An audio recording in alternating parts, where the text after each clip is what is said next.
Inspirational. Powerfully refining. And unapologetically controversial. Conversations with the Royal Empress. The entire world knows the secret of who you are. Now is the time to step into your queendom and become the Royal Empress that you're meant to be. One woman at a time. Conversations with the Royal Empress. Now Akila, she's the analytical Empress. Akima, she's the Empress that will challenge you. And Lakashay Nadira, she's the Empress who tells it like it is.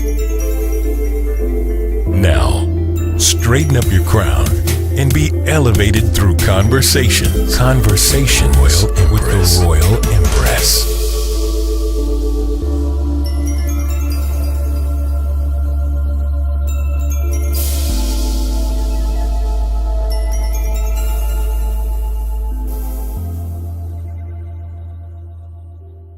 Welcome to Conversations with the Royal Empress. Joining me are my fellow co-hosts and sisters, Akila and Lakashay Nadira. How are you doing, sisters? I am doing well. How about you, Dr. Hakima? I'm doing fine. Good. I have a conversation I want to start today. It's about what's a nice guy. I want to talk about that today. You know, there used to be a debate years ago about girls liking a nice guy or a bad guy. I want to talk about Bad that guy. today. Nice guy. Huh. Nice guy, babe. Remember that? I don't know if you remember that years ago. It was this big thing about a conversation. It's the nice guy versus the good guy.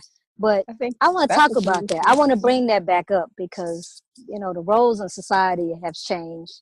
The behaviors of men and women have changed. And I just want to rediscover this topic over again. Bring it current. I think it's a great great topic to rediscover. And I would say that, I think it's even a conversation not necessarily old.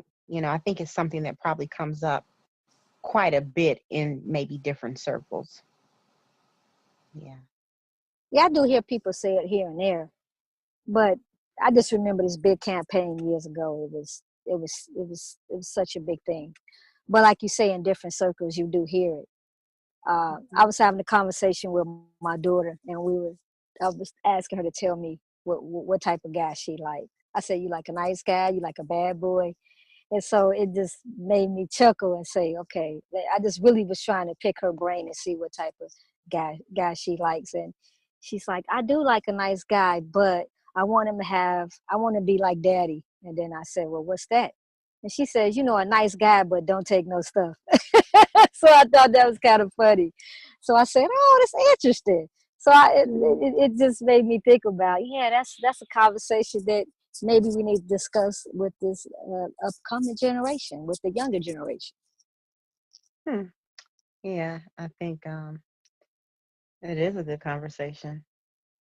And with it, I'm sure that the conversation it can get very interesting, with different generations. I can imagine even only having different people represented in the conversation, of a different generation and how that might look and how perception or just society and culture could change, what one's perception might be based on, their particular generation. I guess the best thing for us would be to define what a nice guy is. So can we even define it? Can we define a nice guy? What is a nice guy? I was just gonna say that. Can we define him? Because I think it's relative, I think it is. Yeah, generally we have like what we consider to be a good man or a good person, good human. And then I guess that can kind of pour into what might make up a nice guy. But I believe that everyone has a different perspective. We don't all think the same. And what I might consider to be nice, someone else might consider to be just, out of the box. So, but I guess for the basis of this conversation, I would say a nice guy, or a good man, if you will, is a person who is respectful, someone who makes every attempt to treat you the best way they possibly can, or the best, in the best manner, treating you in the way in which they would like to be treated, which goes back to, having respect. Someone who can be empathetic with your needs. Someone who desires to want to make you happy, and who has, certain characteristics and qualities like, honesty and integrity and that kind of thing. So in my mind, those are just maybe some of the basics of what I think would make up a nice guy.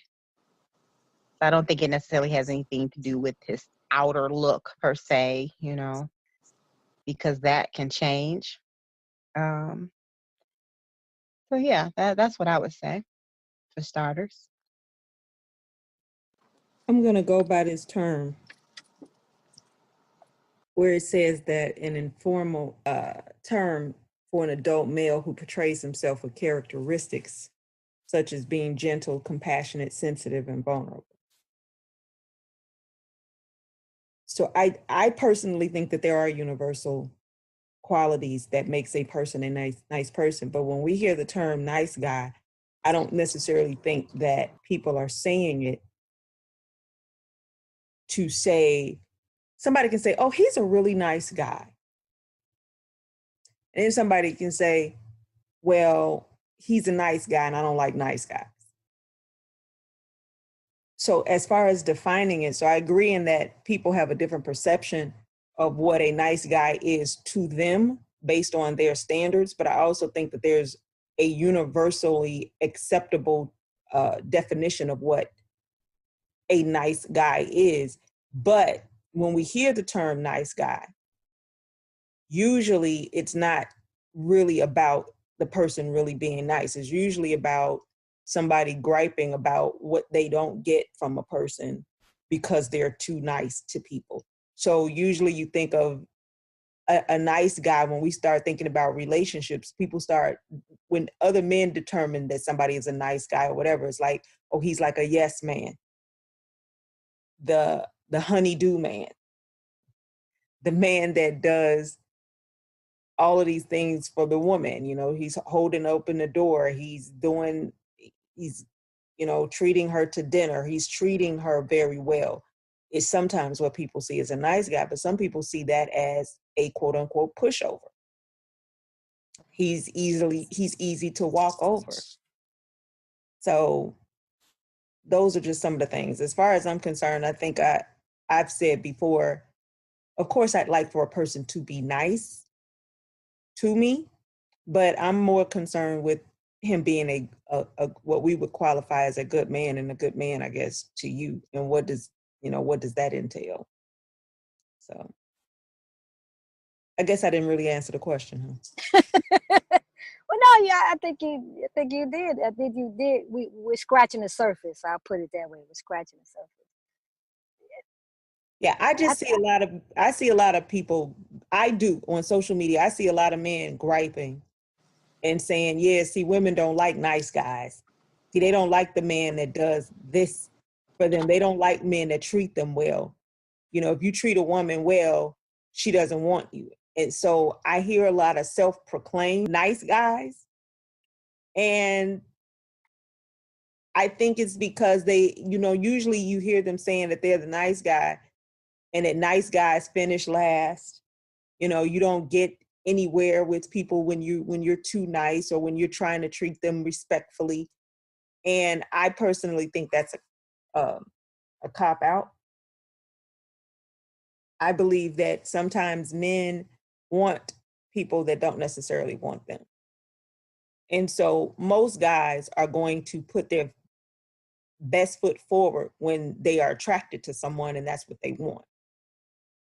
And then when that person's advances aren't met, then it's like, oh, well, see, here it is. I'm a nice guy. And when I'm trying to be a nice guy, I'm not, that person isn't interested in. That goes to the definition of a nice guy, or the nice guy syndrome, which is the guy that does all the things that are socially acceptable in exchange for some type of favor, whether it's friendship, whether it's close friendship, intimacy.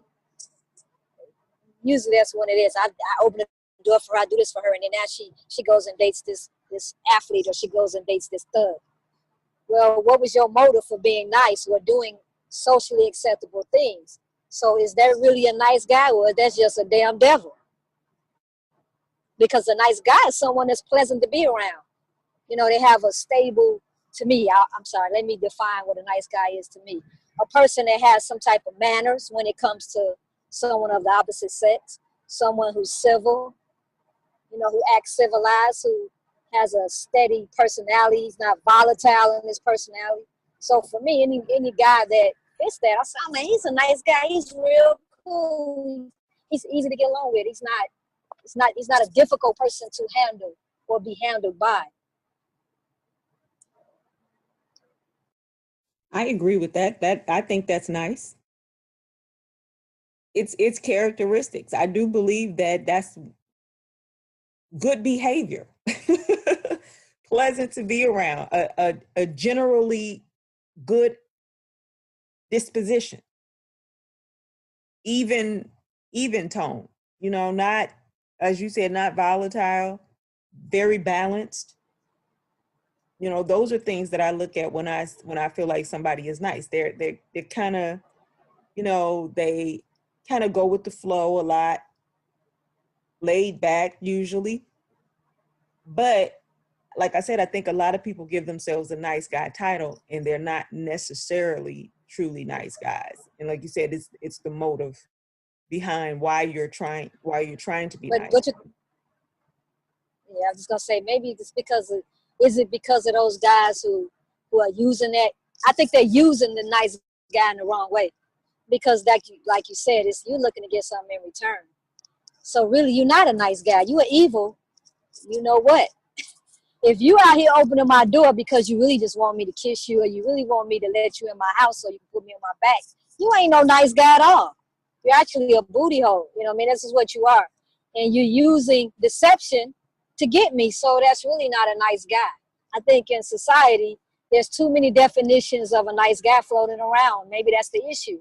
My idea of a nice guy may be a gentleman. Another woman's idea of a nice guy could be a weak guy. Oh, he nice because he ain't trying to put me on my back. That don't necessarily make him a nice guy because he's not trying to put you on your back.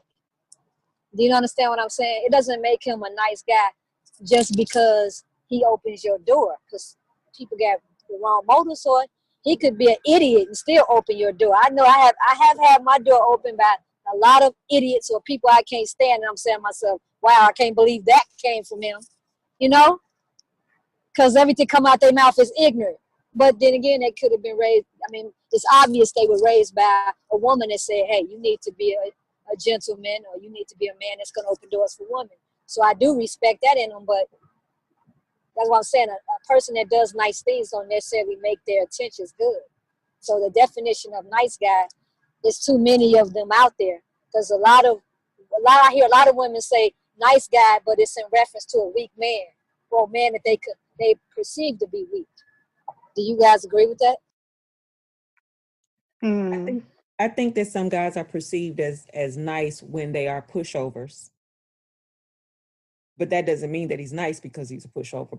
But I have seen some people say, oh, he's just too nice because he gives me what I want, or he's easily agreeable. He doesn't challenge me.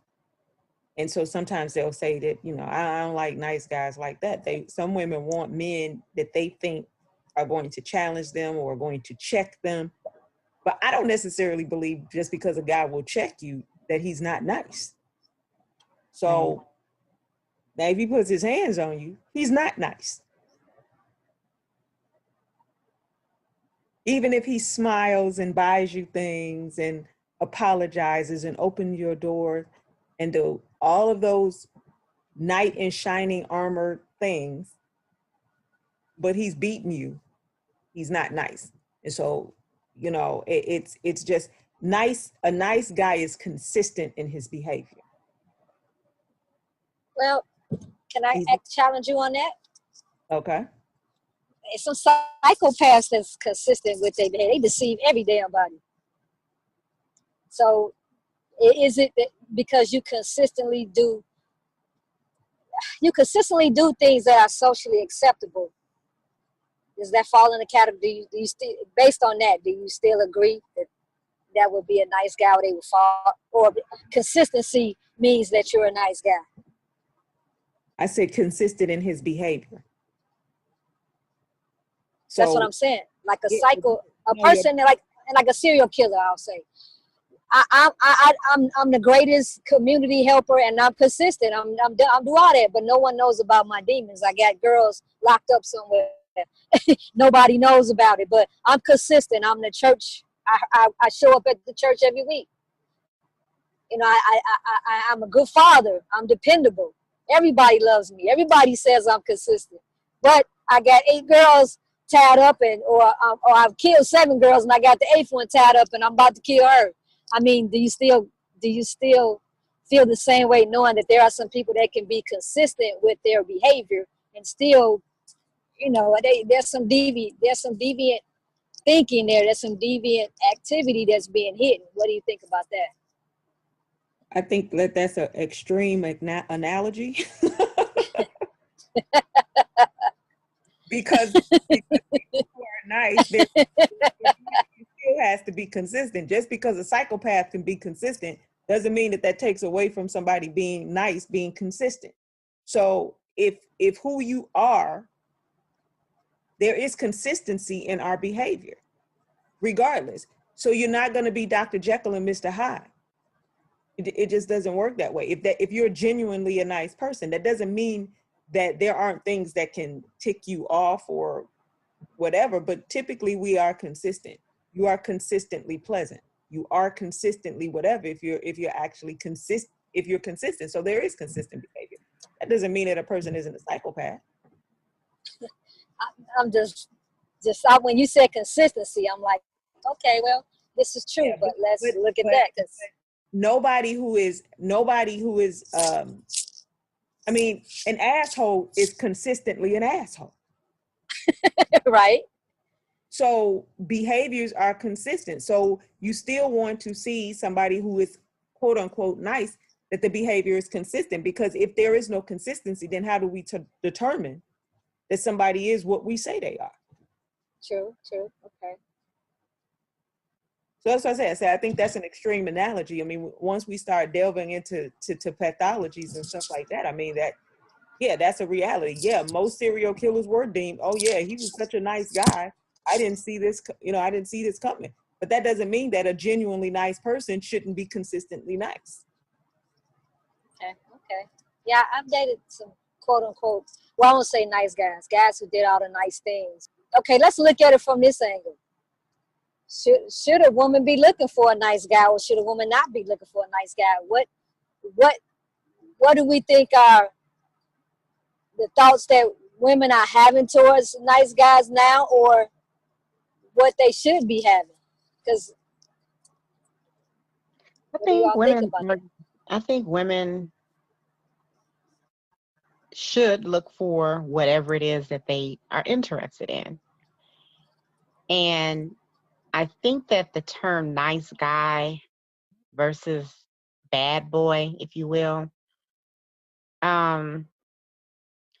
it's easy. I won't say that it's a thin line, but it's kind of easy for that term nice guy to just kind of be tossed around, and maybe misunderstood and even misrepresented. Because when you typically hear this kind of conversation come up, and women say, oh, I don't want the nice guy, I'd rather have, the bad boy or whatever. I think they're talking about, I think in some cases, people are referring to a type that doesn't necessarily have to do with the person being nice or not nice. It's an image that people have identified is the cool, like if you're looking at media or whatever kind of media that might be, it's like the opposite of a nice guy is that one he's the cool one.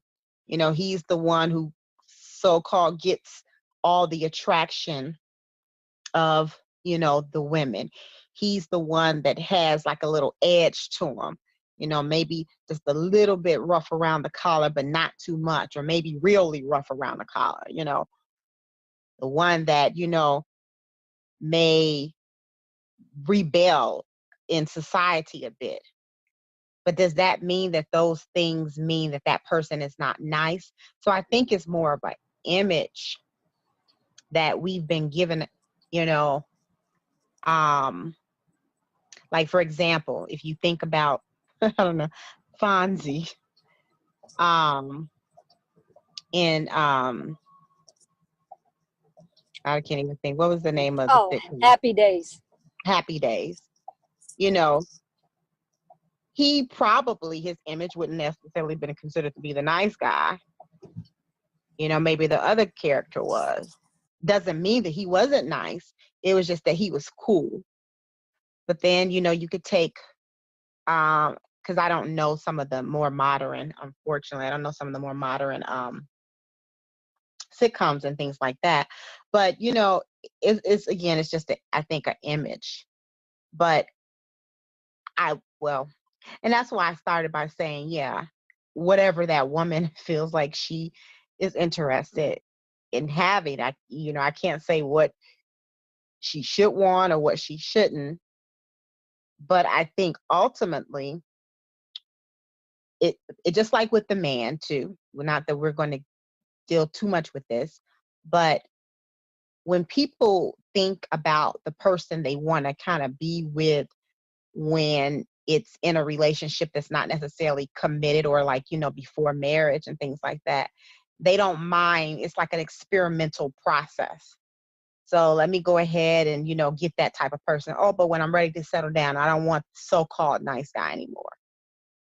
I'd rather have that other image. And I'm not saying everybody is like that, but just that term, nice guy, what does it really, really mean? It's different. It's quite different from saying I want, or is it different from saying I want a good man? I agree with you. That's it. That's interesting. Yeah, I think you're right that it's an image. As the term is used, I think it is image. Because when I see men talking about it, or when I hear men talking about it and they say, well, she don't want a nice guy, she wants a this.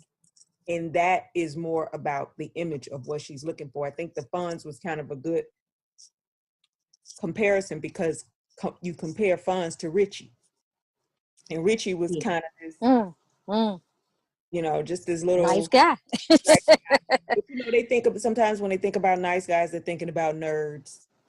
They're thinking about all of these things, which is an image and not necessarily a characteristic. So the question, how do we define a nice guy? A definition of what a nice guy is, meaning a nice person, a nice human being, what is nice characteristics is very different from what we think or say when we say a nice guy versus a bad guy. And that is total image, and it's totally, I think, what we have incorporated in society to mean. So when I hear men talk about it, they're saying it like, yeah, see, she want a man that's gonna dog her out. She don't want nobody that's gonna treat her this way. Or a woman be like, oh, he too nice, he corny. Yeah. Well, when you say corny, we're saying uncool. Right. So, go ahead. No, I'm just agreeing with you because you're right. Yeah. Or they want also like when When we talk about like somebody saying somebody's a thug. Well, just because a person is a thug doesn't mean that they're not actually a genuinely nice person, Right. because their image looks thuggish. Right. But you see that, and so somebody else will say, well, see, she like bad boys because he's a thug. But what does it mean to be a thug? Because of the way he looks, because of the way he dresses, or is because he out there doing, criminal activity? So you can be quote unquote thuggish and not be a criminal. Right. And like you said, you can be thuggish and be just the sweetest, nicest, most gentle man on the planet. Yeah, And so, that's an yes, image and a it's persona. image. That's true. Yeah, That's true. It's a lot of nice guys locked up. It's a lot of And guys how do you know who've this? done so will be considered bad guys in the street. How do you know this, Dr. Bad Hakeem? behavior. I've seen them do things, or I've seen them give up things that they didn't have to go without. And I'm like, why would you do that? Because this person didn't have. And I'm like, dang, you ain't have to do that. You know what I'm saying? You didn't have to give what you had, because it's survival. When you're in an environment where it's all about survival, it ain't about being nice, because it's all about you having, because you may not have tomorrow. Also, But you're if you saying say, I'm these going to are come up people that off what you, I have so that you can have. I think that when we hear the terms nice guy and bad guy, we're talking about an image. We're not right, necessarily talking about actual behavior and actual characteristics. It's right, visually what you see versus what the reality of that particular person is, because it's almost like judging a book by its cover. mm-hmm, And so the question being, what's wrong with a nice guy? Well, there's nothing wrong with a nice guy who has behaviors and characteristics of a genuinely nice human being. But if we're talking about your perceived image of what a nice guy is based on society's interpretation of a nice guy over a bad guy, I think that is perception. And then there's nothing wrong with a genuinely nice guy. I think that our image of a nice guy is not always what it seems. So yeah, I definitely think it's judging a book by its cover in most instances, because somebody can come across as the pushover, the dorky guy, the whatever, and you could get with him thinking you got this nice guy, and he's over there doing all sorts of stuff to you. right, So we have to be very careful, I think, with that. Are we looking at an image, or are we really looking at what qualities a human being, and I'm going to say a human being because they're genuinely nice people on the planet. right. So, when we hear the term nice guy, are we talking about genuinely nice people? And how do you know that until you get to know a person, whether they're actually nice or not? Right. And it just seems like, well, it's unfortunate based on, what we just kind of derived at with the whole understanding of nice guy versus or nice guy as it relates to image, or bad boy as it relates to image. It's unfortunate that so many of us have fallen victim to allowing what is perceived to be nice or not so nice, um and our understanding of that to be kind of fed to us, like, okay, so this is how you determine or judge what it is that you want based on what we're showing you, you know these two totally different um images are, because now the language for what really is a nice guy can possibly, be, um, I guess, interfered with, because it becomes confusing. Because on one hand, out of your mouth, you're saying you don't want the nice guy, but really what you're saying is you just don't want the so-called image of so-called nerdy guy, or a square or whatever. But that doesn't mean you don't want a nice guy. But that's the language that we use. So how does that even therefore change your own expectations of what your true heart desires? Because if you just really kind of want a certain look, which is very separate from the whole thing with the nice guy in terms of behavior, but yet you say out of your mouth, because we know that words have meaning, we know that thoughts are very powerful. What type of environment are we even creating, even in our expectations of how we bring to us what we speak of our mouth or our heart?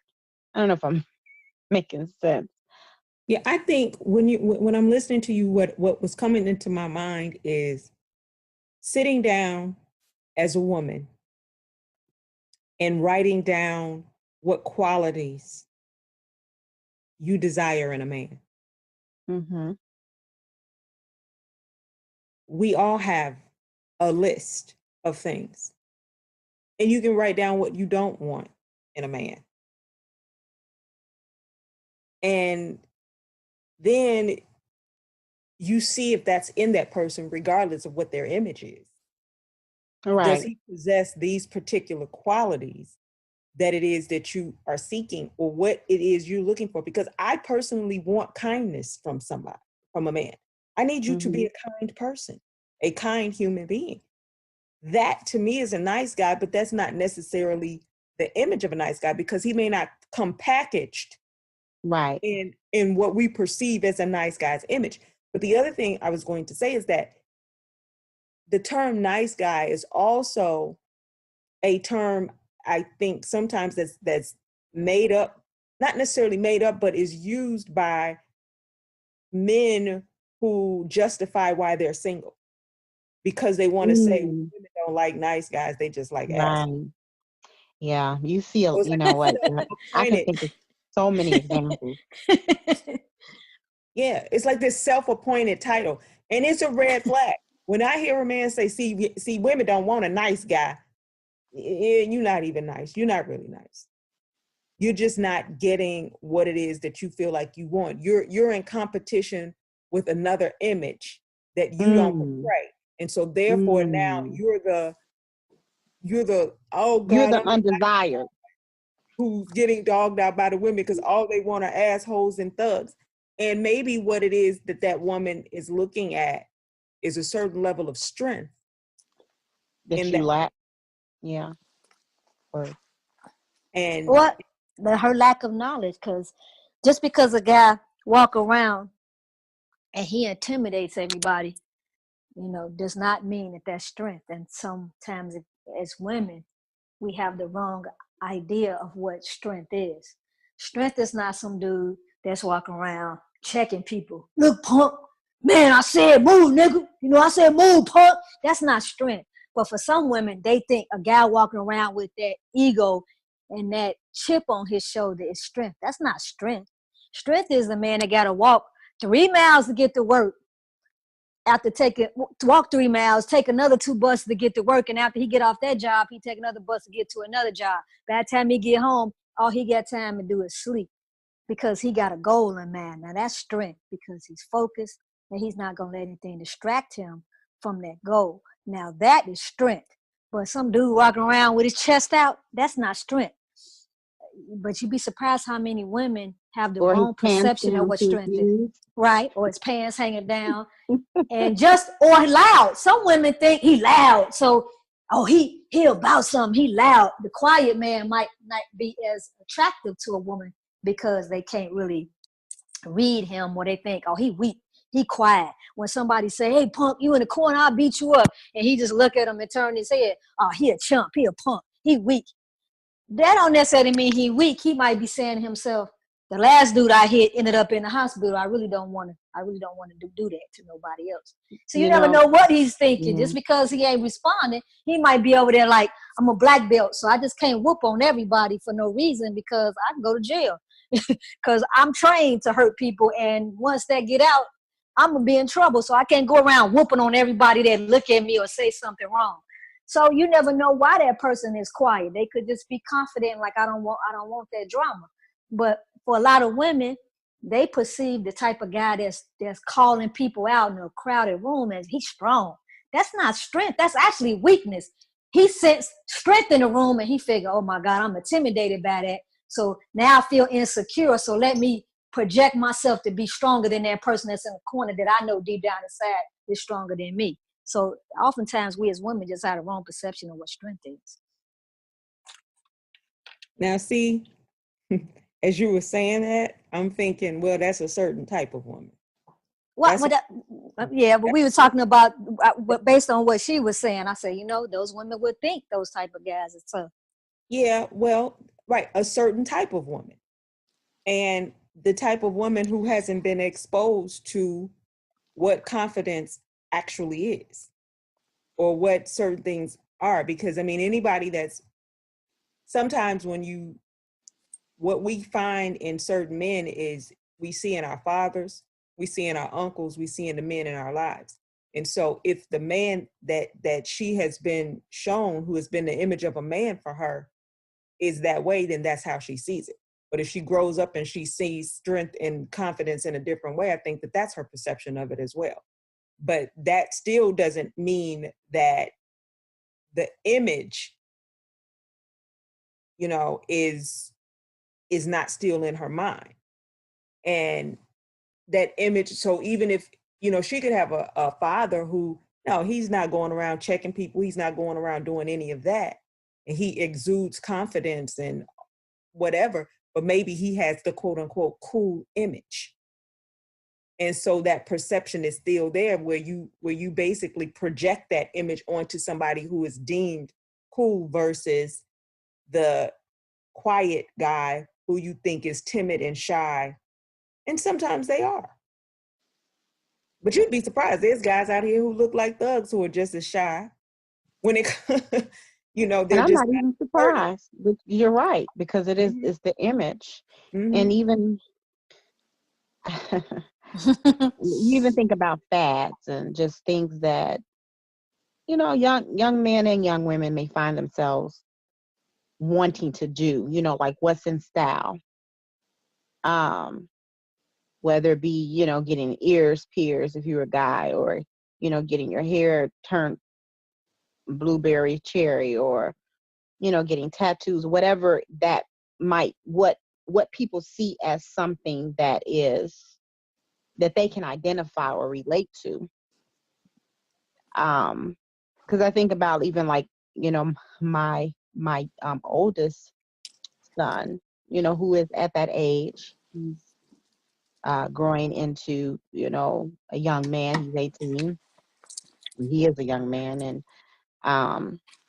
there are certain conversations that we've had about things that he wanted to do, and, with his image, his mother's like, no, me being that mother.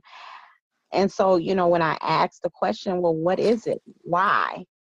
Is it because this is what you see? Is it because this is what you think that this type of style or look brings?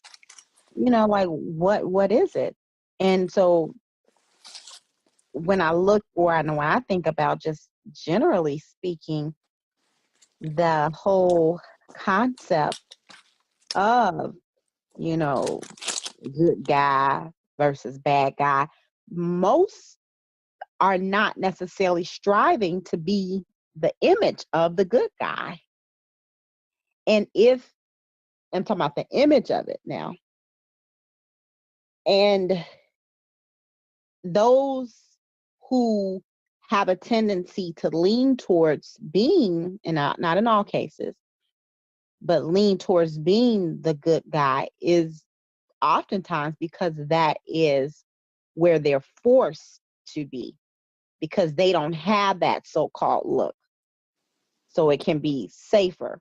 So it's really unfortunate because there's not only a lot of confusion, centered around the whole thing, but it kind of pushes people into these categories that really are deceptive and create a certain type of narrative based on what someone else has decided or determined it's going to be.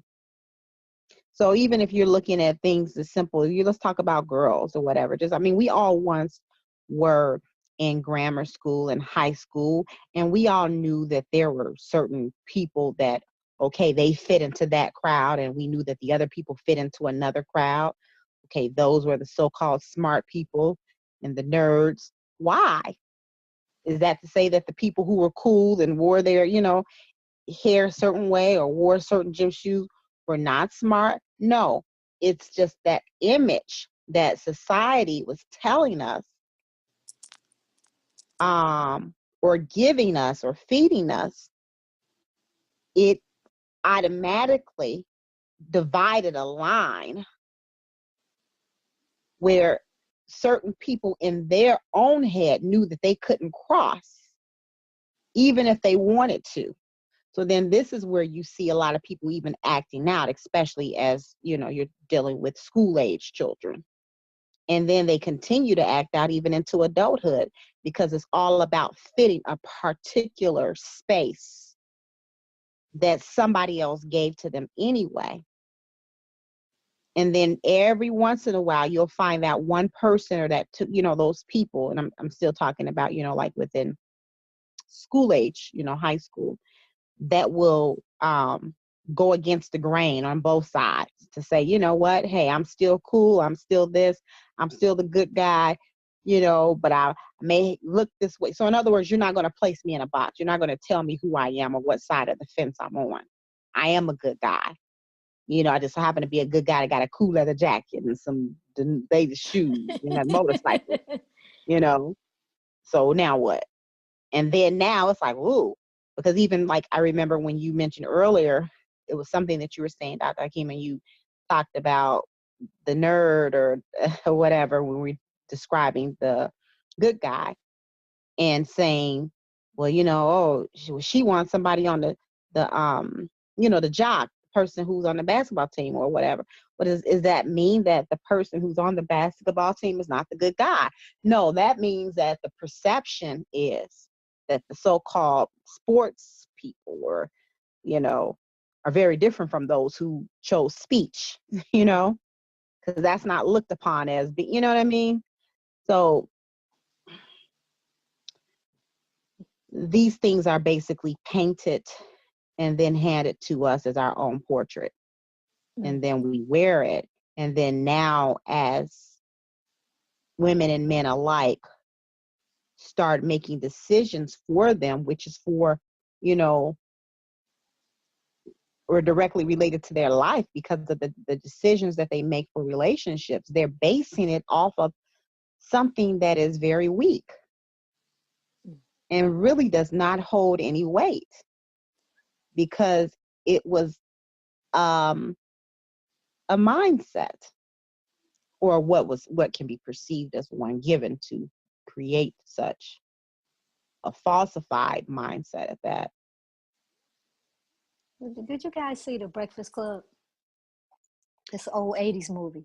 I remember The Breakfast Club, but I'm really one of those kind of people. I remember movies and I don't remember all the details unless it was my favorite, but I do remember The Breakfast Club. Was The Breakfast Club was the one where they got locked inside of the school? Yes, that's the one with you had the 4 or 5 different students and they Yeah. had detention. They had to serve Yeah, detention. yeah. I remember The But Breakfast Club, right, not the full details with Molly right, Molly Ringwald and Judd Nelson and all Yeah, all the I stars remember that was that. in the Yeah. 80s. Yeah, and that movie to me just sheds light on what we're talking about as far as those images and us buying to those images. I know it's weird to mention a high school movie. However, just because we get out of high school don't mean we don't carry that high school mentality to No, we adulthood, because do. we do. Hmm. You have adults who still walk around here giving in to peer pressure. But one of the scenes in the movie was very powerful because the quote unquote nice guy, the smart guy, he says, now we're getting along in this room. When we go back to school and we are amongst our peers, would you speak to me? And it just, there was a couple of students, oh, well, you know how it is. We can't because, our friends wouldn't accept it.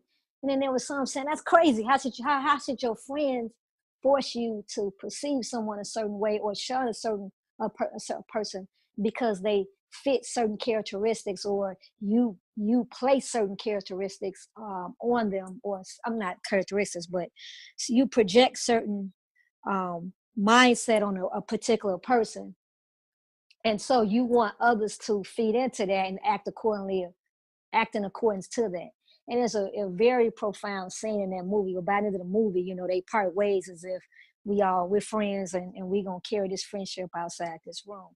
But it touches to what we're talking about with these Hmm. images of a nice guy. Some girls may say, I want a man who projects nice qualities, but what are my friends gonna say? You know what I'm saying? And same with men. Men do the same thing. Instead of getting the girl they know bring the right qualities, they want the girl with the body because they worry about what their friends gotta say.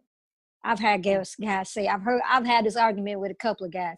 So you so worried about your friends saying that you should get with this girl. What an idiot. Well, women, we do the same thing.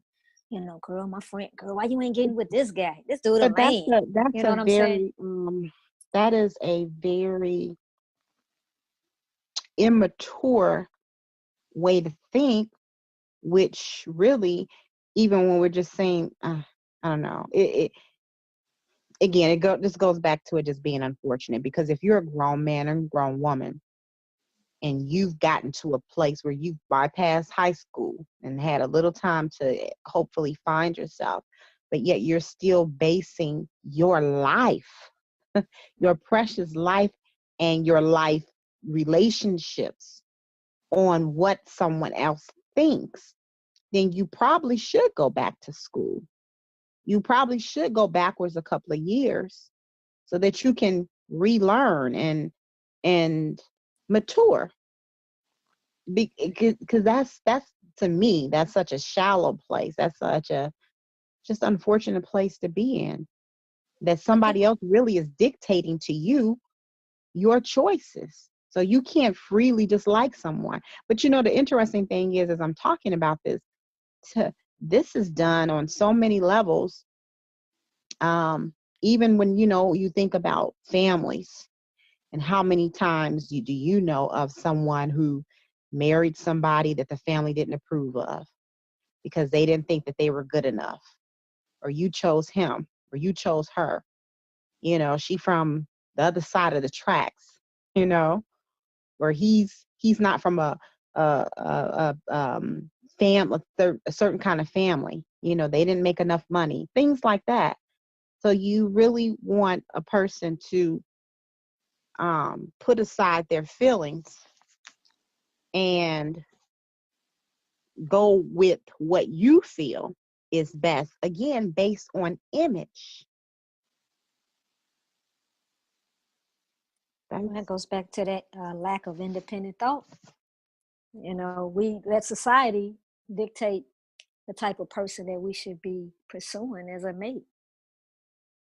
I mean, as we discussed so far, a lot of what we think is based on society and those roles that people force society to put them into.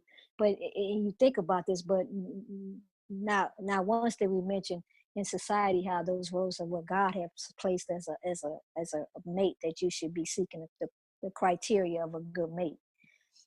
No one in society really cares what God has to say about who you should be in a relationship with or seeking what type of qualities. I mean, the right. Bible says you find a good woman, you find a good thing, right? I mean, I'm summarizing it, but Right. paraphrasing it. But you understand what I'm saying? I mean, you can open up anywhere in Scripture, and the characteristics of a good mate is there. So if a person could commit to do the will of God, they definitely could commit in a relationship, because that's a part of submission. You take that journey with your mate to meet with God. So I mean, if you could commit to that, okay, well, man, you definitely could commit to a relationship. If you see a person evolving and really striving to be better, then if they're that committed to spiritual development or self-discovery, there's someone that could be committed to a relationship. If they're trying to grow themselves, they're going to put that work for a relationship to grow. We don't use the same criteria that God uses. We want to use what society tells us that's adverse to what God wants. That's why we're not happy in relationships. Mm-hmm. Yeah. I mean, you agree with that? I mean, I do. I do. Keela, what's your thoughts on I don't have any. that? So I'm trying to force a response out of you, huh? I'm Nah, just curious to know what you got to say, because force a thought out of me. I just don't have any thoughts on the whole relationship aspect, to be honest with you. gotcha. The only thing that I was thinking about was going just back to what we're talking about in our perceptions of a nice guy. And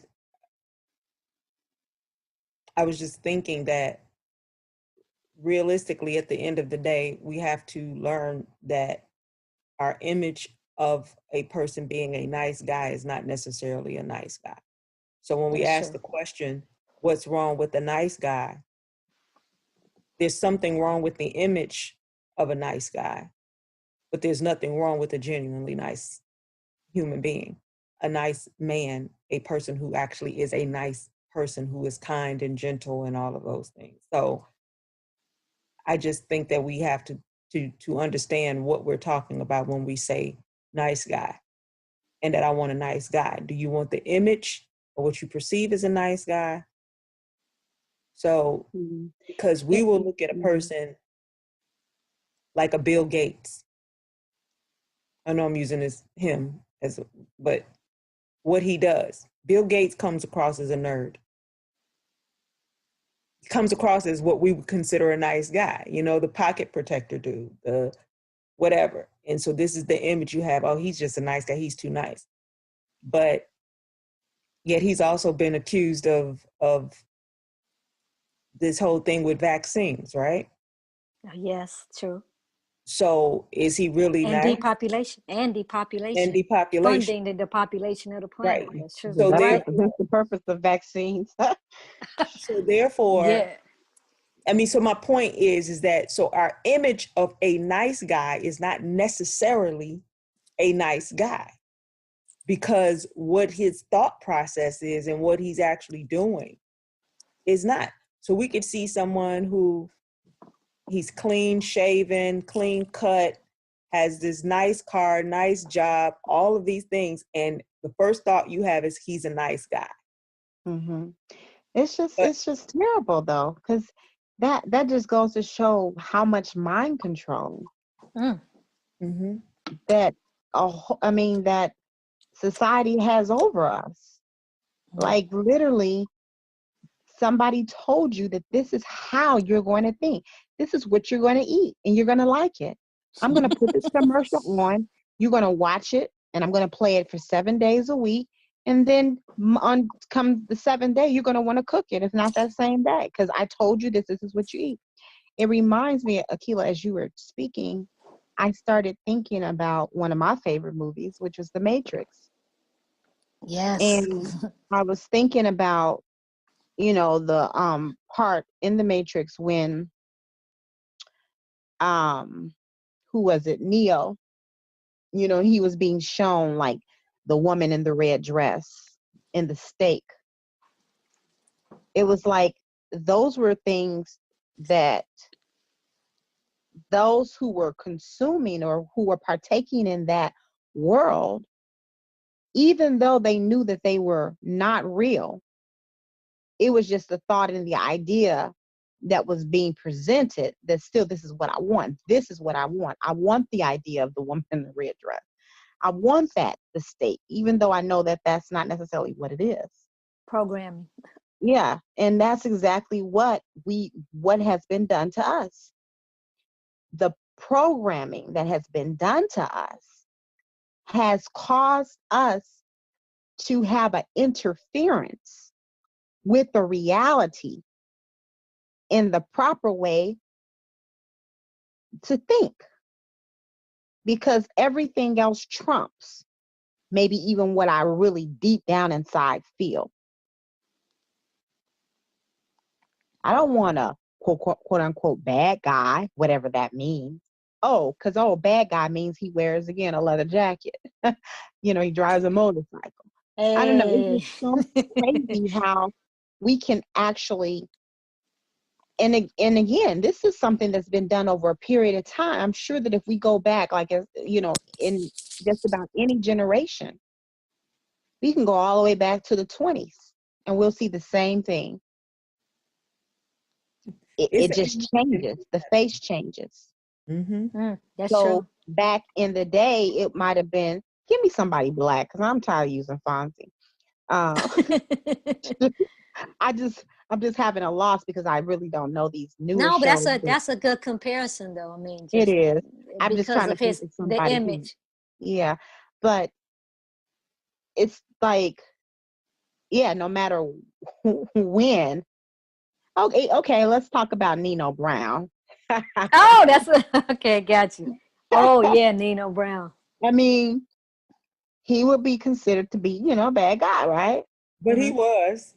And he He probably literally was a He right, bad guy. he really. I mean, this the man that poured champagne on his woman and said, "Cancel this bitch, I buy a new one." That's not a nice guy. Okay. Right.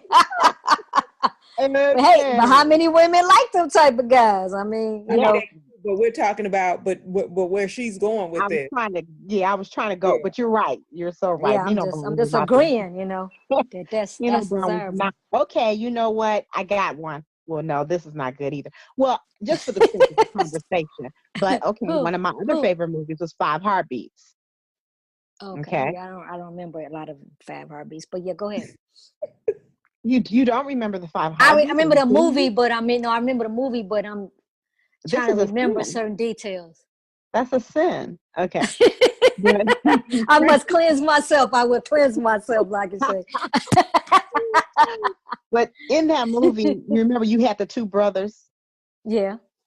And so you had the one who was the slick guy who, had all the women and everything. Then the brother was Robert Townsend. Right. And so Townsend, right. Right.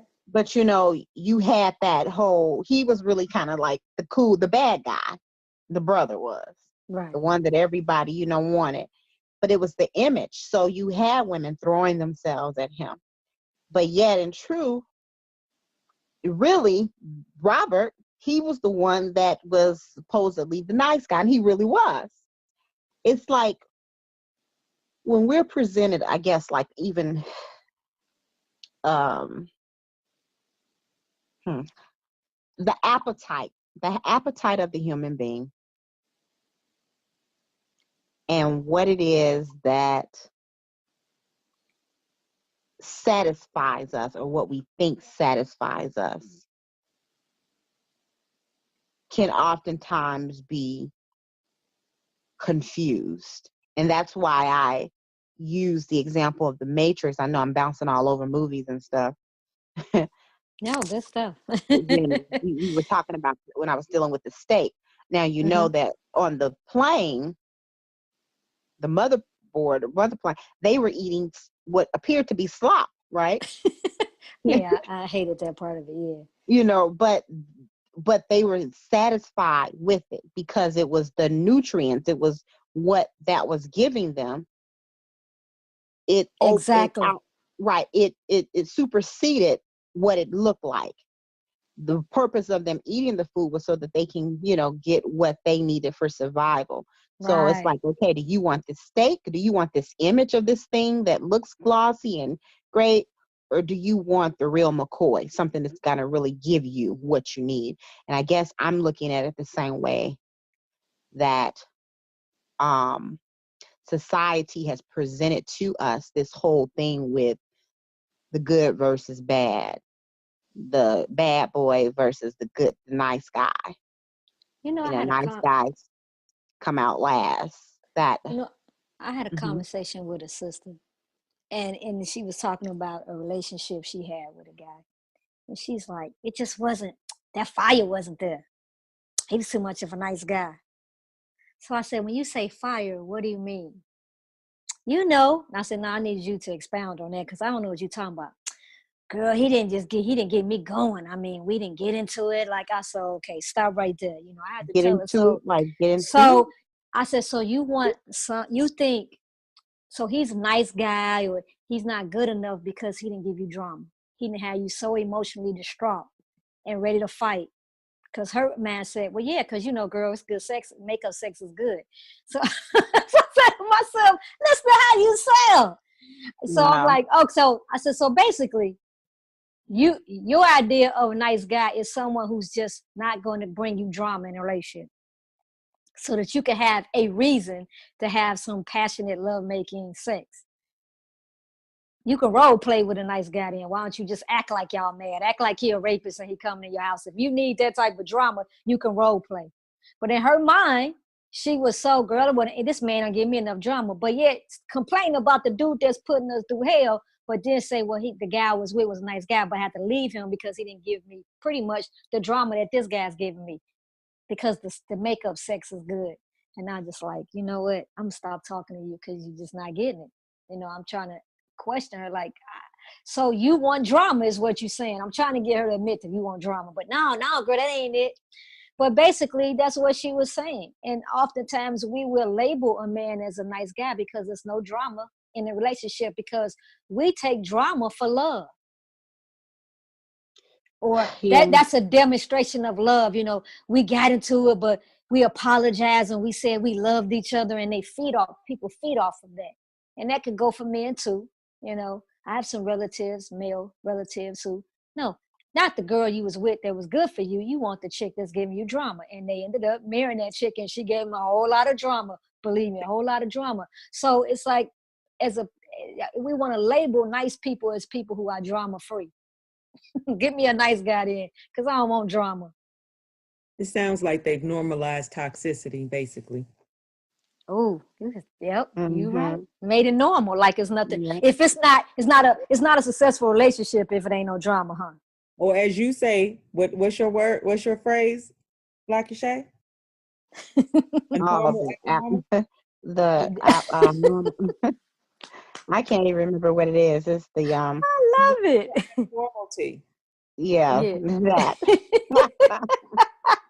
I know I love when you say that like and Shay too. I'm like, I just can't remember the right way to say it because you know I'm gonna be saying it now. It's if I can master, I'm gonna have to write it down. I use it all the time, and I always say when I quote it, I say in accord as my sister Lucky Shay. I think you put that on Facebook too. I think you did. I think I don't. It seems like it was in an interview. No, okay, never mind. It was in one of our topics. You said it. Yeah, maybe you did say it in the interview. It might have been in. It, and you said that basically you've turned something you've done it so much that it's become a normal abnormality. Normal abnormality. Yeah. Yeah. Normal abnormality. That's deep. Yeah. And so so basically you're describing somebody that's people who are addicted to drama, addicted to whatever. I think that they're just accustomed to toxicity. And so sometimes when you're so caught up in that and you're so addicted to that, when somebody doesn't bring that to you, then you deem them a nice person. Mm-hmm. And it's not that but that's just your own addiction to toxic people. Right. That's even in friendship too. Say that again. It's even in friendships, like.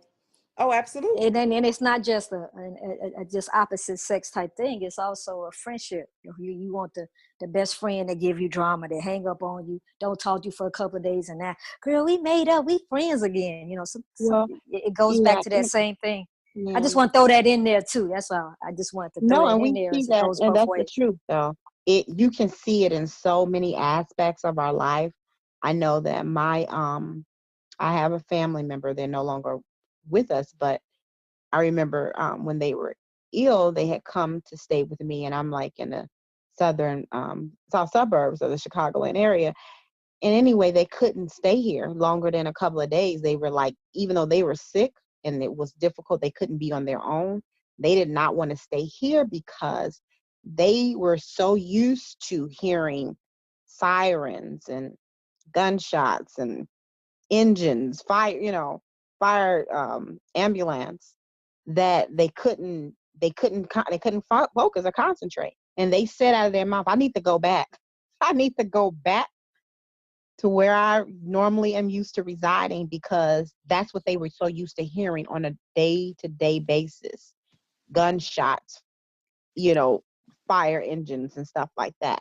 So that had become the norm for them. And, just like Akila mentioned with the toxicity, when people are used to toxicity, then nothing else is going to please them. They're going to yearn for it because it's a part of their DNA. It's a part of who they have become. And until they can detox and really put the reset button on, or press the reset button and get back to zero, then they'll always be uncomfortable, because it's just like, what's bad is good and what's good is bad. And There's a so, person that I know that I've observed, and it almost seems like they're almost like a glutton for punishment. And I have wanted to say, and I haven't said it to the person, but I've wanted to say, I think you're addicted to misery. You don't, I don't think you know how to handle actually being happy. yeah, a lot of people like that, Akila. And so you attract things into your life, or people into your life, that only fuel drama. You have no peace because you don't invite peace in. It's like you're constantly making bad decisions, or decisions that are not in your best interest. And to me, that's a behavior pattern that's so it's almost like not that you might get with people that are not quote unquote nice people, but they're not necessarily the people for you, or that's going to bring peace into your life. And so it's like you're addicted to. Yeah. It's no different from people who don't value themselves because they don't understand their own worth. And so the reason they don't feel like they can do better in relationships is because they never looked at themselves as deserving something of good in the first place. So even when you think about the bad boy mentality versus the good guy mentality, maybe in your mind you already think that you are a bad girl, not necessarily through behavior or action, but your mindset has told you that you're not good, you're not worthy, therefore you don't deserve anything that's good or something that's better than what you think you are. Because again, everything has energy attached to it. So if I keep saying bad boy versus good guy, well then if I'm a bad girl, and again, I'm talking about what one perceives in their mind, not necessarily their behavior or even their image in this case. But if I'm a bad girl, then a bad girl deserves a bad boy because she's not worthy of anything more. And I definitely am not worthy of a good guy. I don't want him. He a nerd. I don't want him. So then you begin to make excuses because you're not deserving, which goes back to things in your life that have preceded you or something that happened before that you may need to deal with. You might need to dig a little deeper. Let's get to the root of why it is that you want to separate yourself from something that you perceive to be of good and fall in line with what you consider to match you, because that might be your equal, just based on the language of it. Yep, I agree. So you ready to challenge us, challenger? Yeah. Oh, that was heavy. Like I said, you was dropping it. I'm like, damn. I love it. Y'all just amaze me, man. Y'all some deep sisters, and I'm just honored to Deep be. recognizes deep. I'm just And so deep honored to just reflects be on the deep. call with y'all. I get so excited. I'm like y'all biggest fans. That's hilarious. I'm a fan, baby. All right, let me go to our challenges. I guess that would be a good one, challenging one another. All right, that's a throw in. But I have to say, we have to challenge the societal norms that are building blocks for how we think. We have to. We can no longer allow society to help us decide how we should think, or dictate how we should think, or program how we should think. So I challenge you to look at why you think the way you think and where did those thoughts originate from. Challenge yourself. Stop allowing society to dictate who you choose as a mate, as a friend, or how you should perceive someone. And we need to stop making good quality something that is bad. Do you know what I mean? So stop doing that. If someone has good character, stop downplaying those good characters. I was just reading one of Sister Minister Ava's books. It's beautiful. I forgot. Like she got to help me with the topic. She has so many of them, It's Naturally Beautiful. That's it. Naturally Beautiful. Mm-hmm. That's another book, believers. Our listeners, my believing listeners, I need you to buy Sister Ava's book. You can go on Amazon and buy it. It is called Naturally Beautiful. Wonderful book. In the book, she quotes Minister Farrakhan, and she says, the reason why our community is where it is because we don't acknowledge the God in one another. So what we need to start doing is when somebody has great qualities, that's not something to make mockery. Oh, he a nice guy. Let's praise him for that. Let's praise each other for being nice. So I'm going to challenge you. Stop looking at something as being nice or good in a negative light. Look at it as a positive light. That's my second challenge. The third challenge is, if we're downing something that's good, then what does that mean for us? Like Ashay, you mentioned, maybe we look at ourselves as being bad. I'm going to challenge you. Redefine how you look at yourself. Stop calling yourself a bad bitch. I'm so tired of hearing that. You're not a bad bitch. Read Minister Ava's book. I'm telling you, she's going to help you redefine who you are. You need to read that book. I'm telling you. She's going to break it down to you. I'm not going to say too much. I don't want to give away too much of the book. I want you to buy it. So those are my challenges for today, sisters. Wow. When you were challenging us, and I appreciate the challenge. I really do. Because again, it's helpful. It's something that we can all go back and reflect. And it forces us to look in the mirror to say, because when you think about a challenge, you're putting me on, well, not necessarily on the spot, but you're requiring that I do something that may be against the norm or against what I'm used to. So it's putting pressure on me. And how often do we just stare in the mirror? I'm not talking about only a physical mirror, but how often we just really look internally and look at ourselves. But as you were talking, it made me think about, because I know I mentioned my son earlier, but it made me think about how you have so many of our young men and women who pattern and model themselves after the way others are telling us that we should be.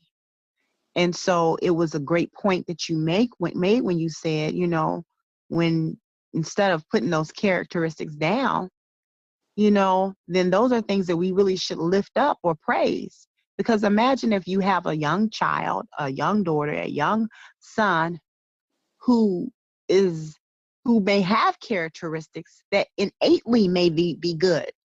But because he or she sees that, oh wow, the girls, they don't want that, or yeah, the boys, they don't want that, then they begin to act the total opposite just so that they could get the attention and be liked, like the peer pressure. And so I think that's so important for you to point that out and encourage our listeners, encourage ourselves that when we do see good behavior, we praise that. So, it's because we don't want to create Frankenstein, or we don't want to continue the cycle of allowing this society to strip away at what we put into our children, what we put into one another, and strip us all the way down and tell us, no, don't think this way, think that way. So I'm glad that you challenged us. And I'm going to make sure that I do more of that. And especially when I see things that are good, characteristics and qualities in a man, or a woman for that matter, because it's important. We need to hear it. We need to be, we need to be reminded of who we are. That's true. Because I definitely had to drop that "I wish an MF would" mindset. I had to drop that. So you're right. So we got to really look at that. Well, listeners, thank you so much for joining us this week with Royal Empress, Conversations with the Royal Empress, Please join us. We enjoy you. We want to enjoy you every week. Please join us next week, Conversations with the Royal Empress.